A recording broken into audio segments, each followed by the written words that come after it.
Bueno, muy buenas tardes a todos y bienvenidos una vez más a este espacio de mi canal Twitch, que normalmente, como ya sabéis, los jueves lo dedicamos a hablar de ciencias forenses, entendiendo las ciencias forenses como ciencias en general que tienen que ver con el ámbito de lo criminologictimal y bueno, y con todas las disciplinas derivadas, ¿no? Y hoy vamos a hablar de un tema que yo creo que es bastante interesante, muy poco tocado en general en las redes sociales, muy poco tocado también en canales de divulgación del mundo de la criminología, como es el tema de la negociación de rehenes. Aunque más que hablar de la propia negociación de rehenes, yo creo que vamos a hablar del personaje que tenemos invitado hoy. Es una persona con la que hace tiempo yo contacté vía cibernética, por así decirlo, pero enseguida hubo bastante conexión entre nosotros, tenemos intereses comunes.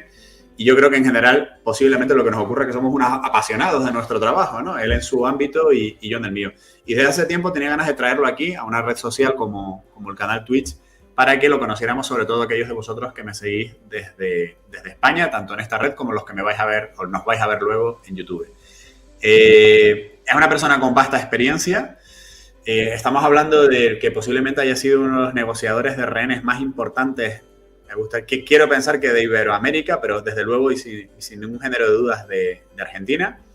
Una persona con amplia experiencia, no solamente en ese terreno, sino también en el terreno práctico, táctico, previo, porque hay mucha gente que yo creo que a veces en algunos trabajos están embriagados de teoría, ¿no? Y luego cuando llegan a enfrentarse a esas situaciones, les cuesta ver un problema desde diferentes ámbitos, ¿no? Y es algo muy interesante que un negociador como el que vais a conocer, tenga ese bagaje previo a nivel policial, a nivel operativo, a nivel táctico, que le permita tener esa visión un poco integral de un problema e intentar saber cómo solucionarlo, ¿no?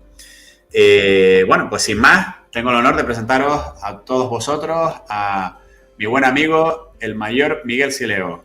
Muy buenas, Miguel, bienvenido. ¿Qué tal? Muy buenas noches allí en España, buenas tardes aquí en Argentina. Un gusto estar en tu canal. No, el gusto es nuestro, Miguel, porque, bueno, la verdad es que leer tu currículum me pegaría aquí toda la tarde. Invito a los compañeros que quieran conocer un poco más sobre Miguel, que profundicen en su propia página web, miguelsileo.com, donde ahí veréis un montón de disciplinas que domina Miguel, veréis la vasta experiencia que tiene. Además, es una persona que es conocedora de España, estuvo viviendo un año aquí. Y bueno, en general yo creo que es una persona siempre abierta a contribuir un poco a la formación, ¿no? En este tipo de cuestiones que son tan importantes, ¿no?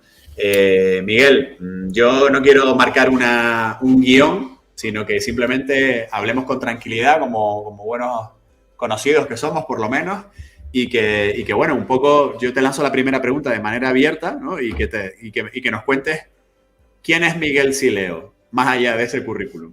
Bien. Bueno, Miguel Sileo es ya una persona adulta que se ha retirado ya hace casi 4 años de la Policía de la Provincia de Buenos Aires, llegando a la jerarquía de mayor, tras 34 años de servicio. O sea, la vida te da.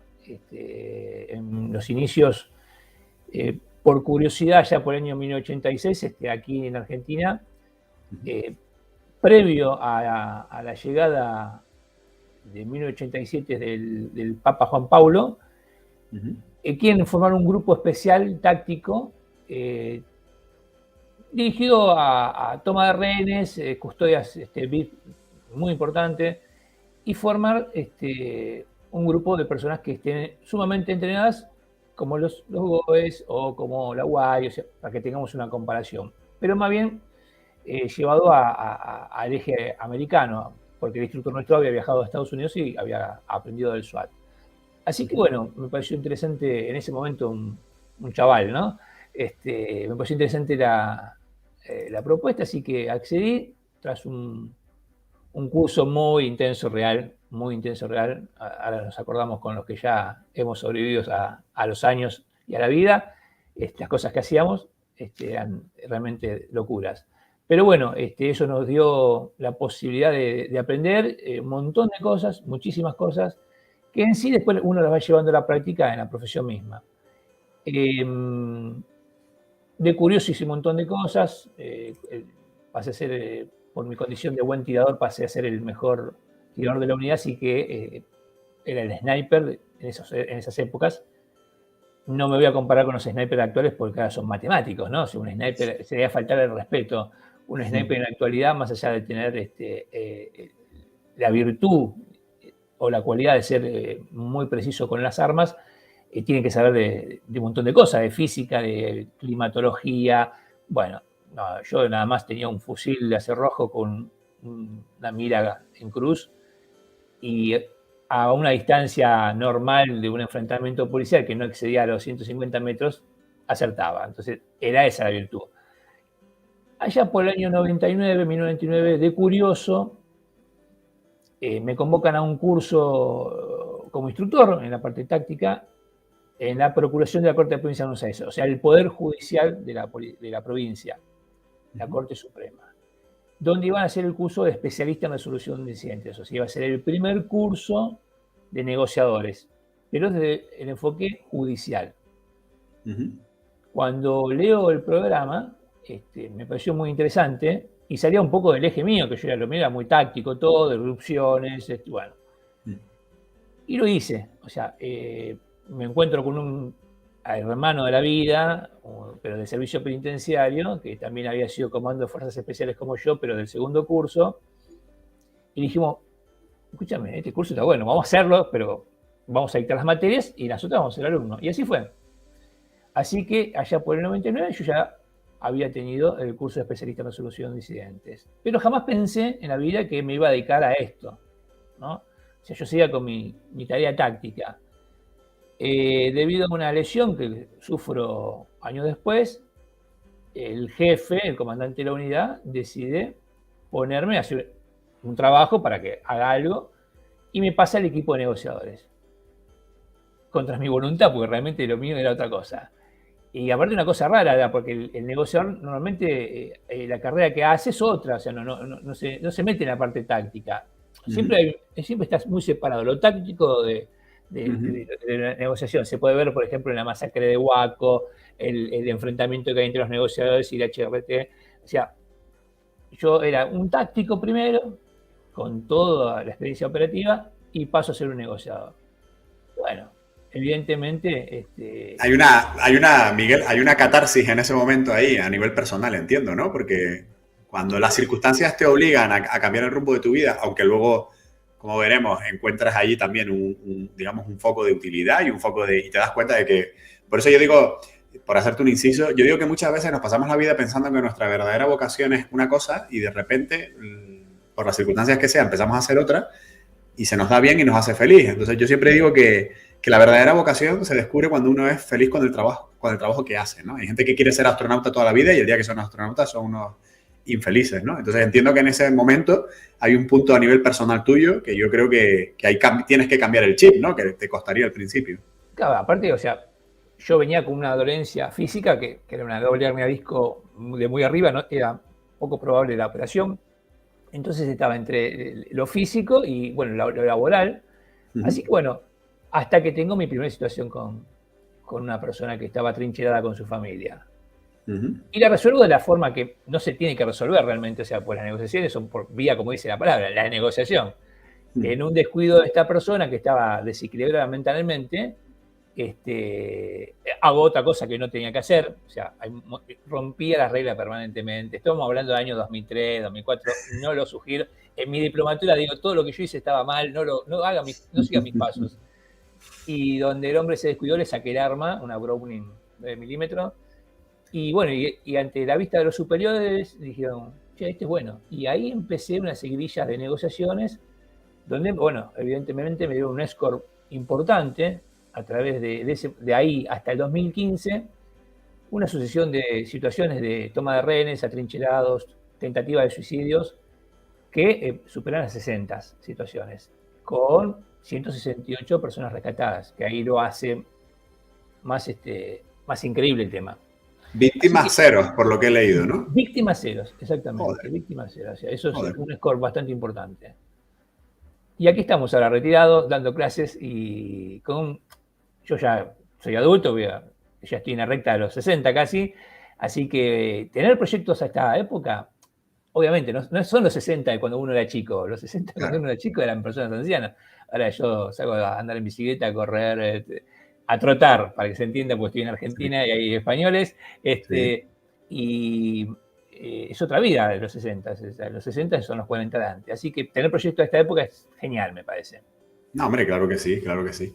No, la verdad que, bueno, apasionante lo que cuentas. A mí me surgen un montón de preguntas. Nos podríamos tirar aquí 4 días. Pero bueno, lo primero, ¿qué pasaba en Argentina, o concretamente en Buenos Aires, antes de la creación de ese primer curso de negociadores? ¿Cómo negociaba si es que se negociaba?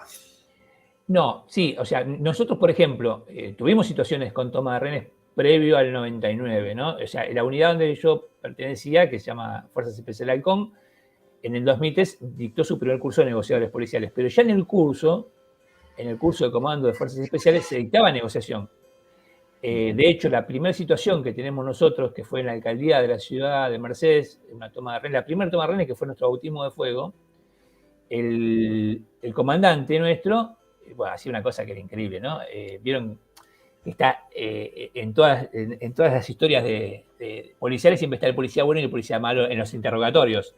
Sí. Bueno, este sujeto era un comisario ya extinto, por un tipazo, una muy buena persona, verdad, lamentable pérdida, morocho, grandote y con boina, con cara de malo. Entonces, visualmente a estos 3 criminales que tenían rehenes, le hacía seña como que le iba a meter un tiro en la frente, ¿no? Y después por teléfono le decía que el morocho, que era el mismo, que el morocho ese de boina odiaba a los delincuentes, que los iba a asesinar, o sea, que mejor que negocien con él. Entonces, no. O sea, una enseñanza a nuestro comandante en tantas cosas. Después, por esa circunstancia de la vida, nos hicimos amigos personales porque realmente una persona admirable, psicólogo y abogado, un genio. Y aprendí muchísimo de esa persona, pero ya nosotros, puntualmente a tu pregunta, en el curso Comando de Fuerzas Especiales ya teníamos negociación. Después lo que se dio, curso al equipo de negociadores, ya con negociadores formados con pura y exclusivamente esas materias. Me refiero, siempre que había, por ejemplo, una posible toma de rehenes, las policías de los diferentes distritos, o como queráis llamarlo ahí en Buenos Aires, siempre esperaban a que llegara un negociador, o había alguien que improvisaba o no se llamaba, unas veces sí, otras veces no. Bueno, previo a la creación del equipo de negociadores, sí, o sea, evolucionó mucho la policía en ese aspecto, porque nosotros, por ejemplo, ahora en la actualidad, y hace ya unos cuantos años atrás, en las escuelas de formación, nosotros tenemos acá 2 carreras, la escuela de cadetes, que son las que son los oficiales, y la escuela de suboficiales, o sea, la escuela de los que son oficial de policía raso. En ambas escuelas se enseña lo que se denomina el primer interventor, o sea, es aquel policía que se va a encontrar con la situación, o sea, que se choca con el procedimiento y tiene que resolver. Y a veces lo resuelve, obviamente, pero si se perpetúa en el tiempo, ahí sí ya baja el equipo de profesionales para no tomar posta, porque normalmente si este policía hizo un buen trabajo, lo que va a hacer es darle un apoyo en lo que está haciendo, llevarlo para el lado que queremos el equipo.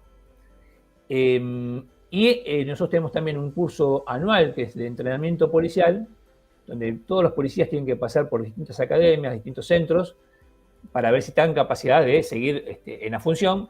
Y ahí nuevamente se refresca un poco el tema de esta primera intervención en situaciones límites, ¿no? Entonces, convengamos que, bueno, la provincia de Buenos Aires es muy extensa, entonces hay policías, el centro neurálgico está muy cercano a la capital federal, entonces vos tenés distancias increíbles, 2.000 kilómetros, o sea, tenés que movilizarte, por más que lo hagas por tierra o por aire, vas a tardar en llegar. Entonces, esos policías tienen que estar capacitados.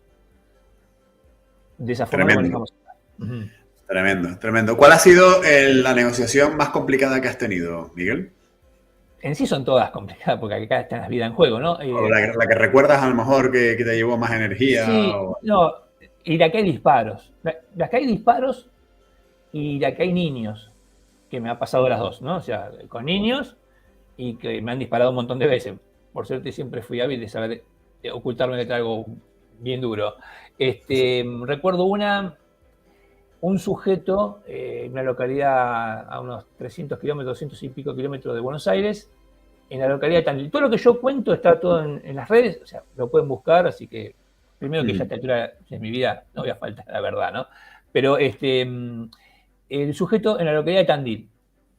El sujeto había empezado el día anterior con la situación, una persona que había estado detenida ya por el homicidio de su primera mujer y había sido un recluso bastante malo y lo habían cambiado de prisión varias veces porque realmente el comportamiento era terrible, y termina en un pabellón de neuropsiquiátrico, medicado, o sea, así termina su condena. O sea, una persona que no estaba muy bien.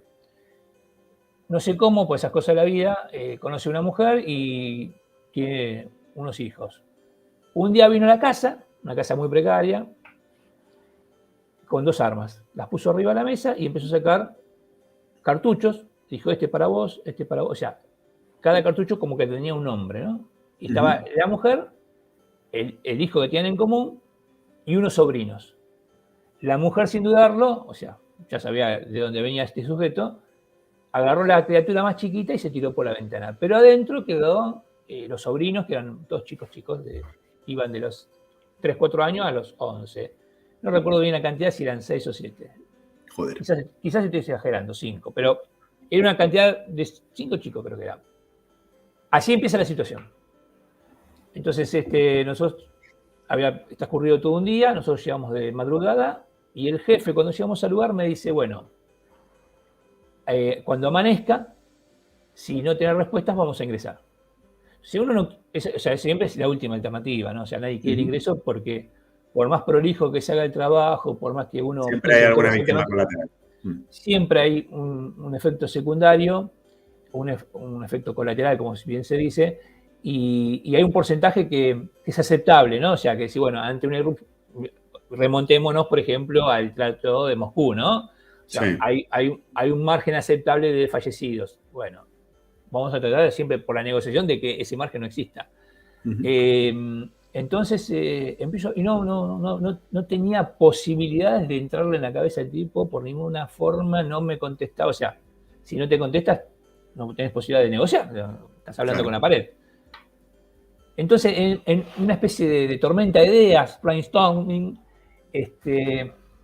se me ocurre, viéndole un poco lo que había pasado con la mujer anterior y digo, este es un machista, este es un tipo que golpeador, o sea, me imaginaba la cabeza. El clásico maltratador del libro. Maltratador, golpeador. Entonces digo, voy a entrar por ese lado. Y digo, en un momento le digo, escúchame, no te hagas matar al pedo, le digo, porque tu mujer se va a quedar con todo. Abre la puerta el tipo, me dice, ¿cómo dijiste? Eso, que te vas a hacer matar por la policía. Y ella, por la mujer, ¿no? Se va a quedar con tu propiedad, con todo. Vení que con vos voy a hablar, me dice. No, obviamente no podía entrar a ese ámbito de esa forma, ¿no? Pero logré hablar. Y una vez que logré hablar, el trabajo después de la empatía fue muy sencillo. No, igualmente no se entregó, tuvimos que agarrarlo otra vez, otra historia que no tenía que hacerlo.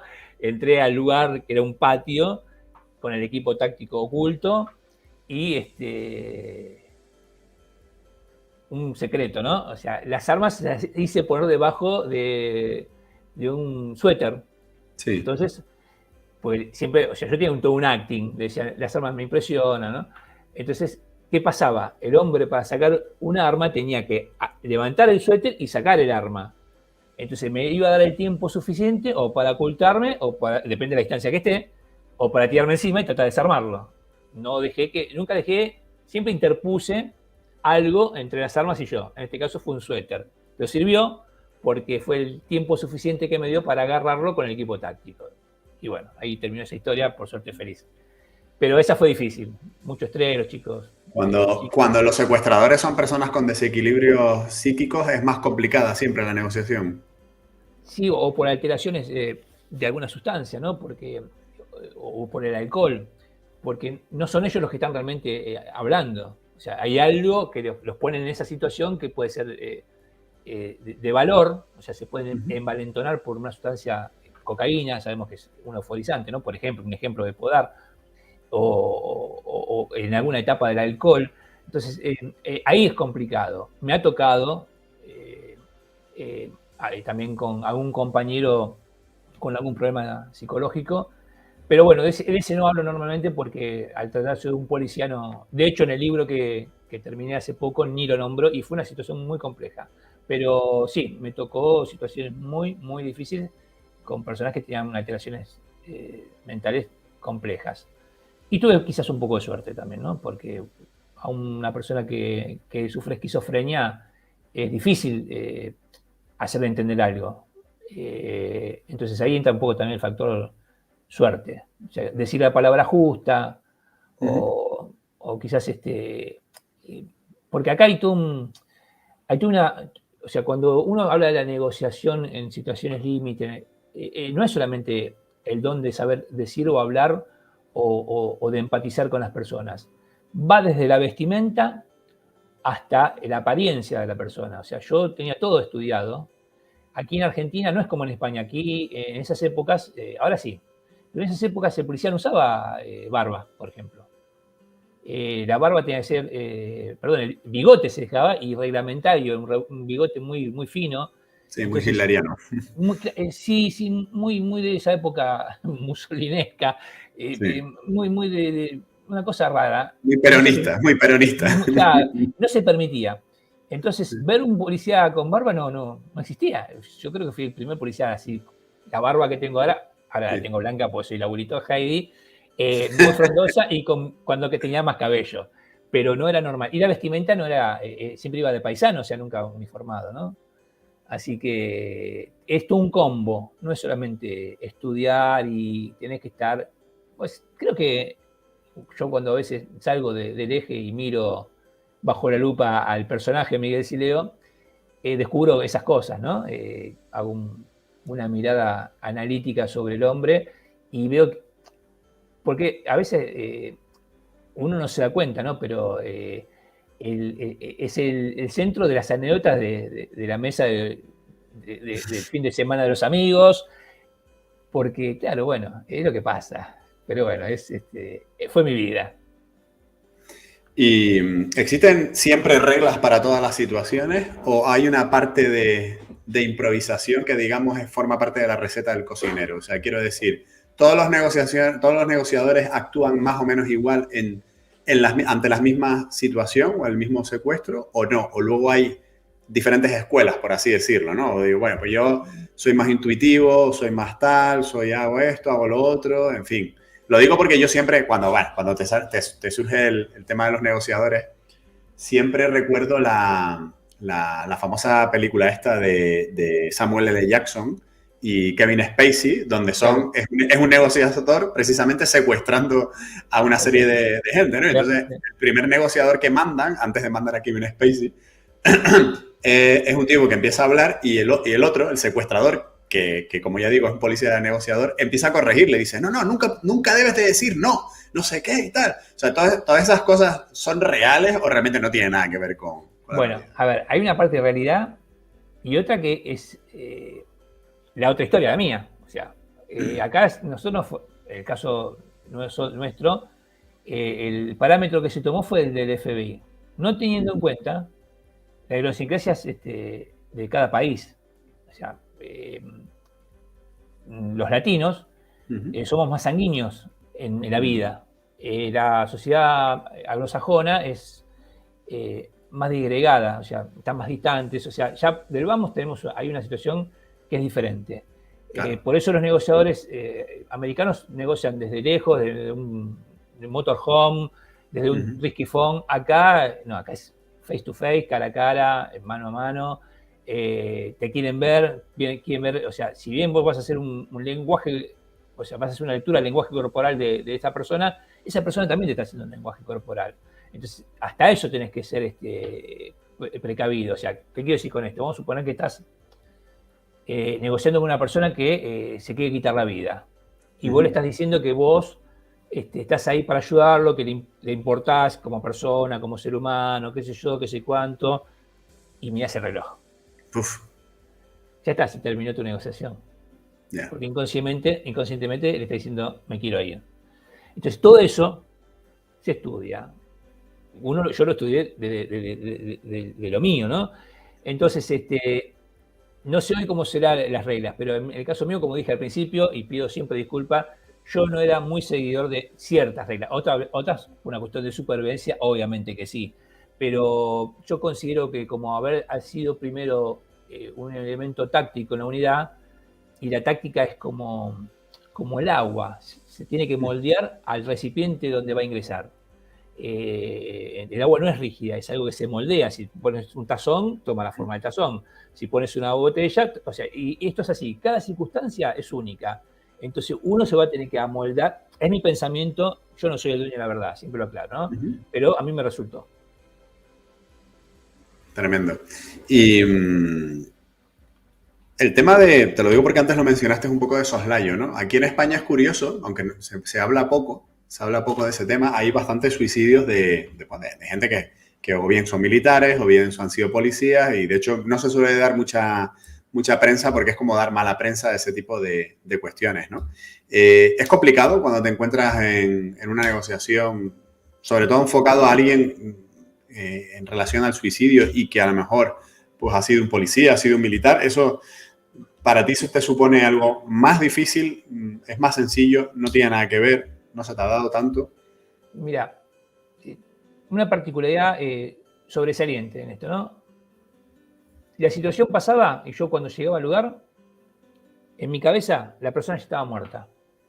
O sea, yo lo que hacía era resucitarla, traerla a la vida, si ganaba.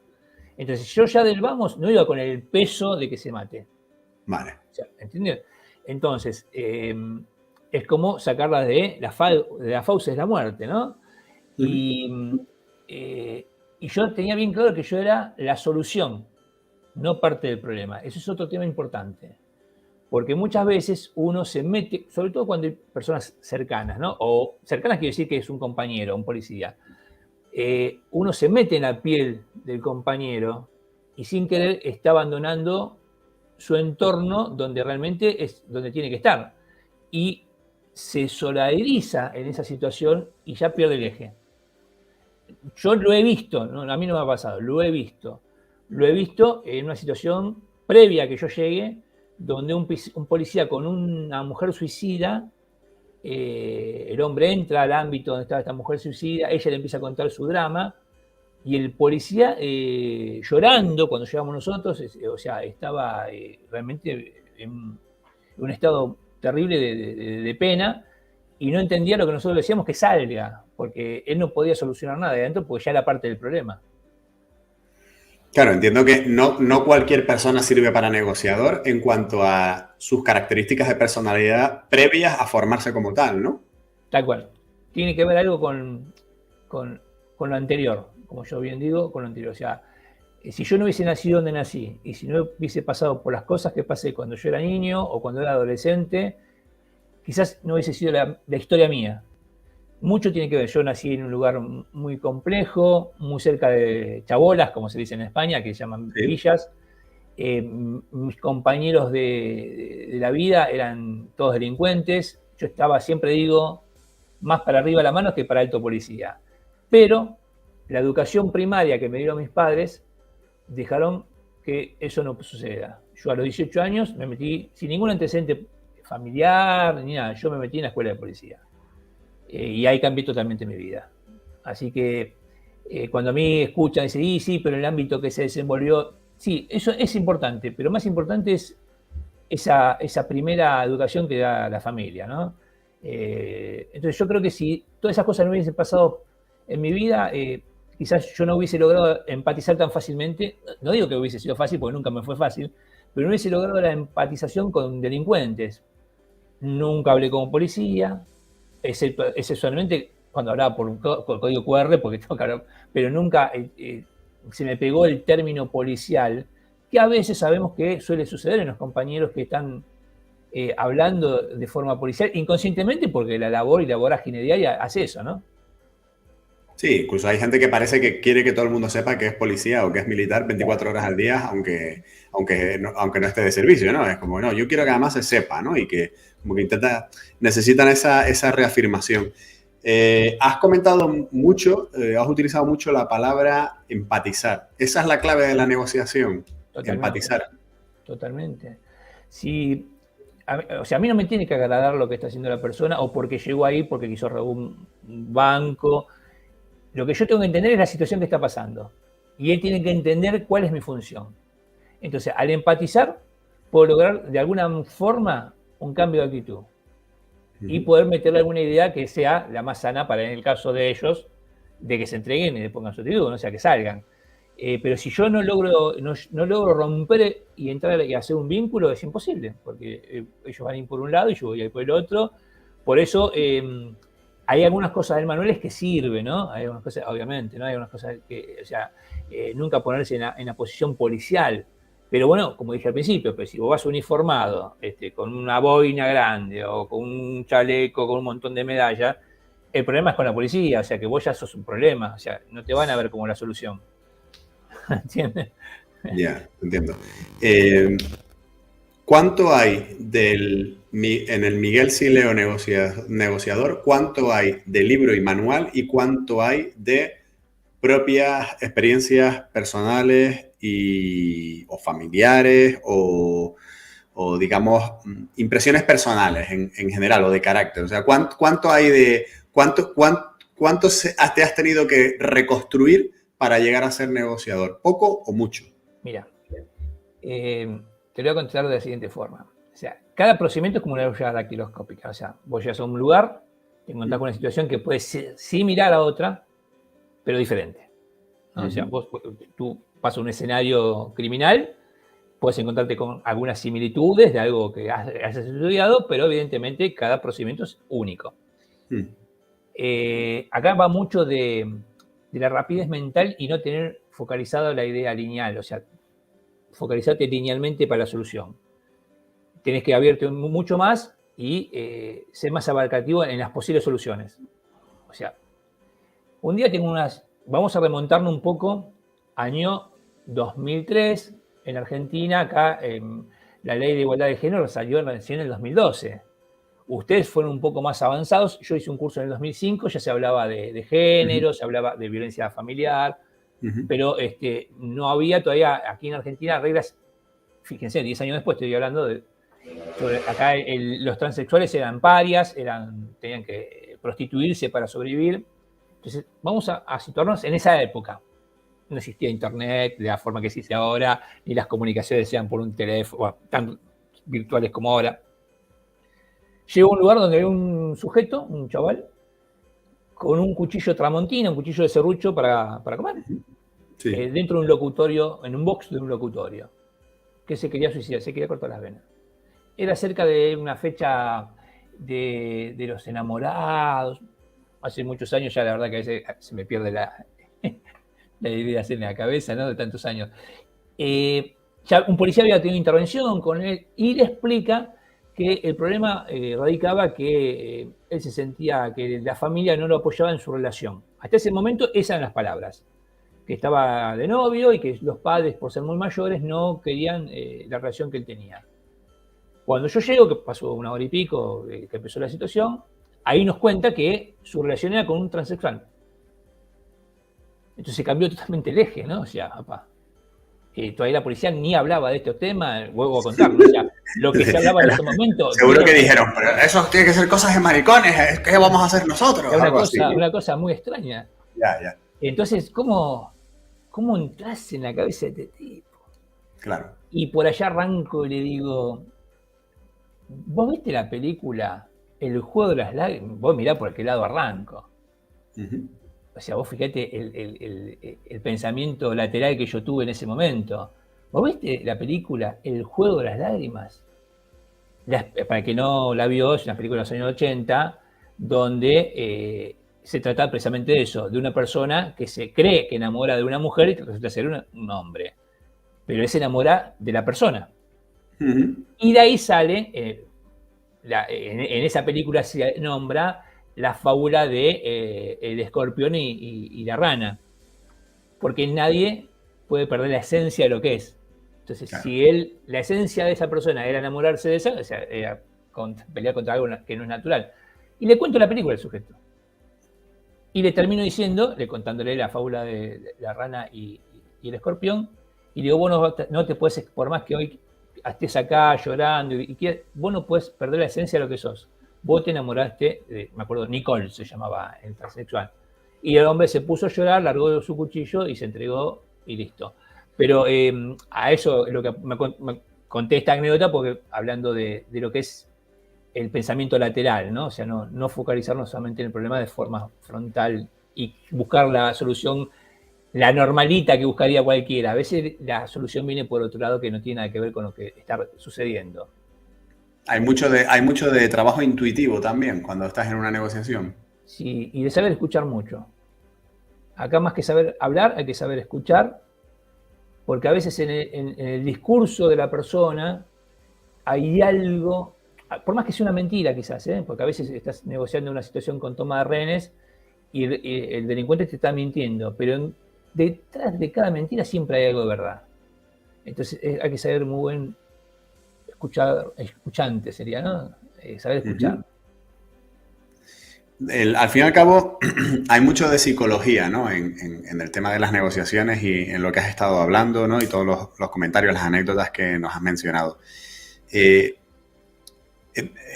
negociador está siempre sometido primero a estrés y en segundo lugar, pues a un ejercicio de gasto de energías psicológicas durante la negociación, antes, durante, después.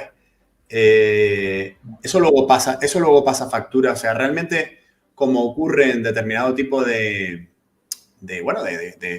ámbitos dentro de policiales, ¿no? Que te dicen, bueno, pues por ejemplo, clásico tópico de que en el FBI la gente que trabaja en análisis de conducta no debe pasar más de 5 años trabajando en esto, tal. El negociador realmente necesita sanearse cada poco. Sí, no, depende de las circunstancias. Tú has podido hacerlo. Bien. Yo te dije que sabía separar bien la situación. Allá la negociación, acá Miguel Sileo, y nunca me llevaba trabajo a casa. Vale. Esa es la teoría. No, realmente, mira, tengo con chicos, una situación con niños. Todo esto que estoy contando nuevamente está en internet. Sí. Situación al oeste de Buenos Aires, un día de muchísima lluvia, situación donde hay 2 chicos de rehenes con, en principio, 2 malvivientes, pero después resultó ser uno. El policía que hizo de primer interventor, esa figura que yo expliqué al principio, que es el policía que llega al lugar y trata de acomodar las cosas más o menos. El interviniente, que dicen los yanquis. Exactamente. Era, para que se entienda, era el policía de calle, no el que está arriba de la patrulla, sino el de investigaciones de la comisaría. Acá nosotros en las comisarías están los que patrullan y después tenemos gente que hace investigaciones locales. Perfecto. ¿Quién robó la gallina o quién robó el auto? Ese anda de paisano y normalmente es un policía de experiencia. Bueno, este oficial era un policía de jefe de calle de una localidad. O sea, era un policía de mucha experiencia. Y él es el que empieza a negociar en principio con este sujeto. Cuando yo llego a la hora, lo relevo. Pero él estuvo 1 hora y pico sometido al estrés del llanto del niño que era de 3 años, el más chico. Se solucionó, se entregó el sujeto, todo. Eso había pasado un día martes. El viernes este oficial me llama a mi trabajo y pide hablar conmigo. Entonces lo atiende y me dice, hola, ¿qué tal, Miguel? ¿Cómo te va? Soy el oficial principal, fulano. ¿Cómo? Mirá, te cuento. Y me empieza a hacer una especie de currículum por teléfono. Mirá, yo hice tal cosa, tuve enfrentamiento. O sea, ¿qué me estaba tratando de decir el tipo? De que era un policía que había pasado por muchas situaciones de acción. Me dice, pero yo tengo un chico y desde el otro día no puedo dormir porque se me viene a la cabeza el llanto de esta criatura que rescatamos y lo asocio con mi hijo. Tengo una pena, me siento tan mal. O sea, vos fíjate cómo se lo llevó al trabajo a la casa, ¿no? Y le digo, mira, te voy a decir una palabra que nosotros los policías la detestamos, pero esto queda entre los compañeros, le digo. Que te asesore un psicólogo, le digo. Porque acá la palabra psicólogo en la policía es mala palabra.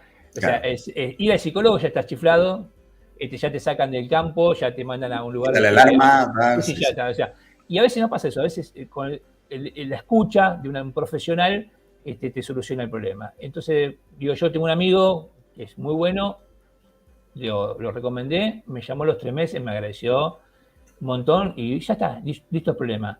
Yo creo que sí, pero no solamente en el trabajo policial, yo creo que en todos los trabajos donde intervienen personas y sobre todo niños, o mujeres lastimadas. Yo creo que sí, o sea, uno no puede tener tanta sangre de pato como tengo yo y no sentir nada. Yo creo que lo mío fue algo también que tuvo que ver con el entrenamiento previo. Estar en una fuerza especial, vos pasás por situaciones de límite, donde te entrenan a eso. O sea, convengamos que te entrenan para eso. Te entrenan para que vos entres a un lugar y hagas tu trabajo y no pestañees. Y acá era lo mismo. Yo ya tenía mentalmente una gimnasia que era diferente al del negociador estándar. Eso me ayudó muchísimo. Y si no, salía a trotar por la calle. Y fuera. Bueno, tremendo, tremendo, Miguel. Bueno, 44 minutos, hemos avanzado más, incluso más de lo habitual. Voy a darle paso a la gente para que a través del chat, si quieren preguntar, resalto yo las preguntas. Chicos, si queréis, yo sé que habéis estado escribiendo, pero si tenéis alguna pregunta concreta, me la comentáis por aquí por el chat y yo la resalto. Y si no, pues a mí se me van a ocurrir 300 o 400. Bueno, mira, aquí por ejemplo, Mila dice, ¿qué cualidades debería de tener un buen negociador? Escuchar, saber escuchar. Fundamental. Y después seguimos hablando, pero la cualidad más importante es saber escuchar.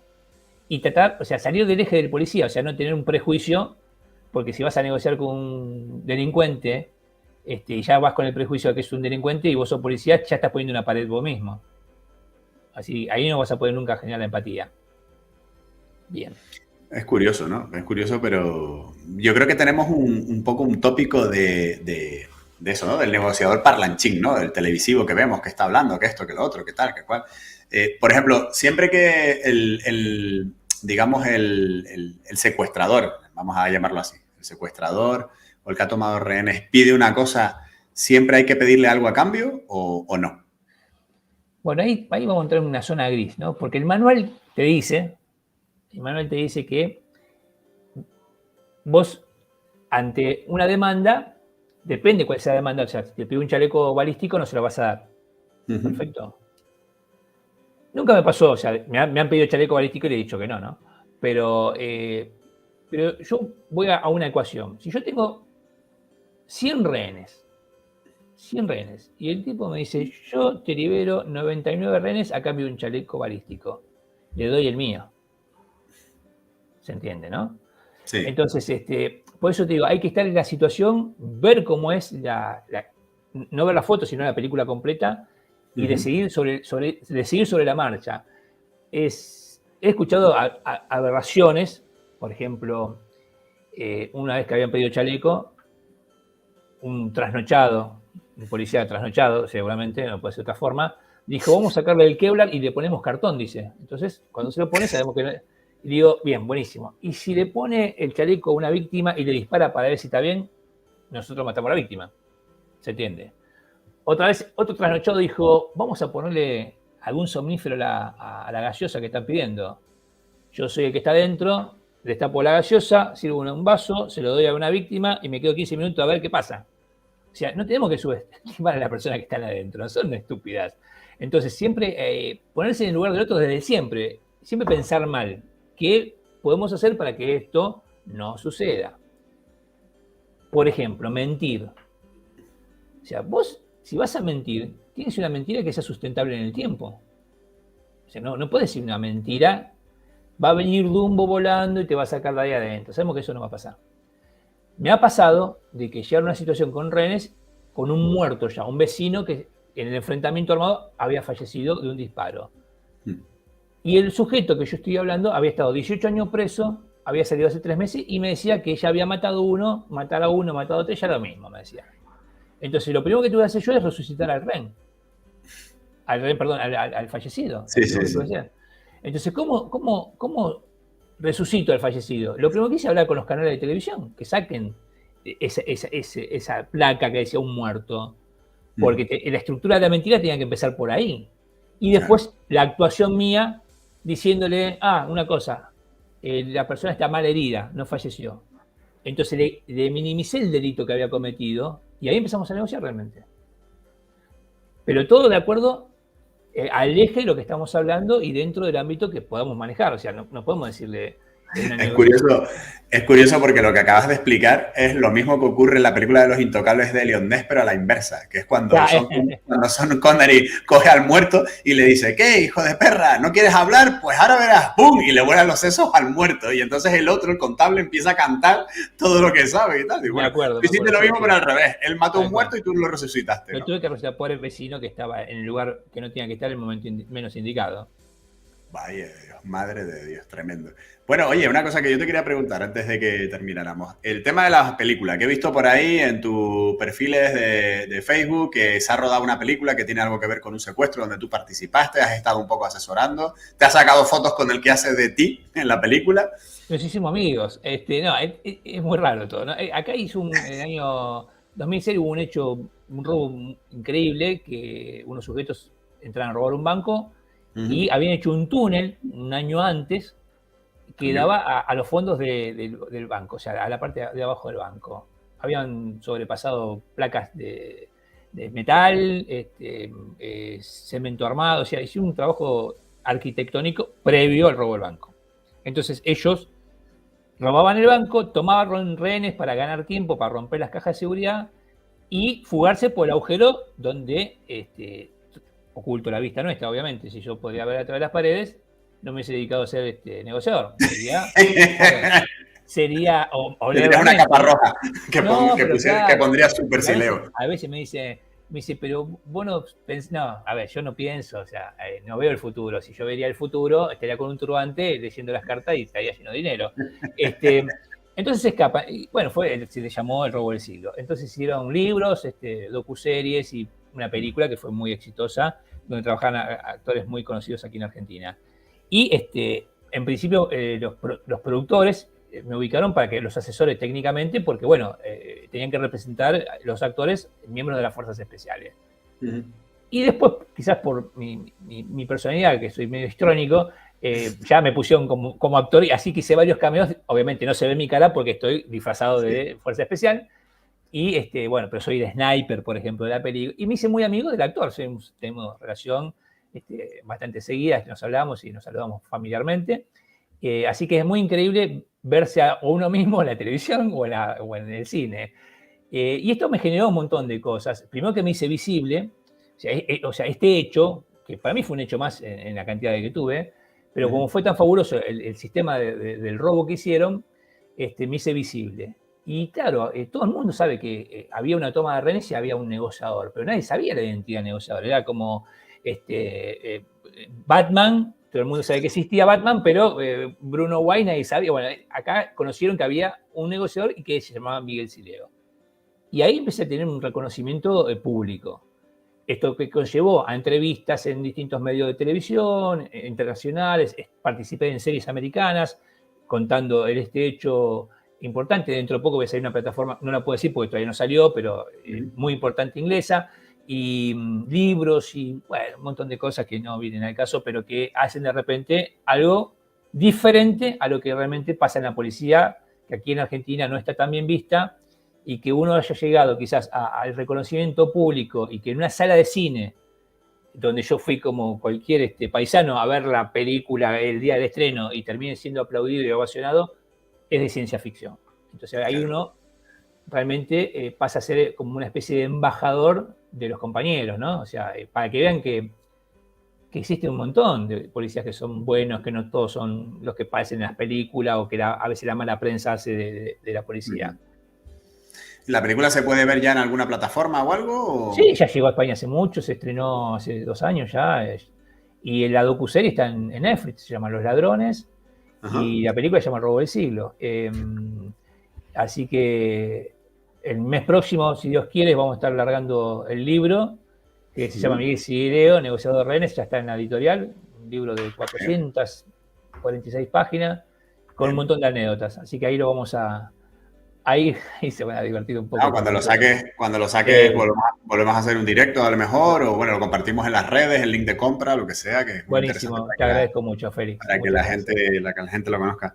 Miguel, pues no te voy a robar más tiempo, ya son 50 minutos, que suele ser la duración que le solemos meter a estos directos para que no se hagan demasiado pesados, que contigo es imposible, porque contigo podríamos tirarnos aquí hablando 400 años. Nada, ya sabes dónde tienes tu casa. Espero que más adelante volvamos a hablar. Si no es aquí, pues en mi canal YouTube y que sigamos intercambiando impresiones, que está claro que siempre hay muchos temas apasionantes de los que hablar. Y sobre todo cuando hablas con alguien que tiene el bagaje que tú tienes, te das cuenta que la entrevista tiene un valor añadido. Bueno, muchas gracias, saludo a toda la audiencia y bueno, como tú dices, nos vemos pronto. Bueno, cuídate, Miguel. Un abrazo. Hasta luego. Chao.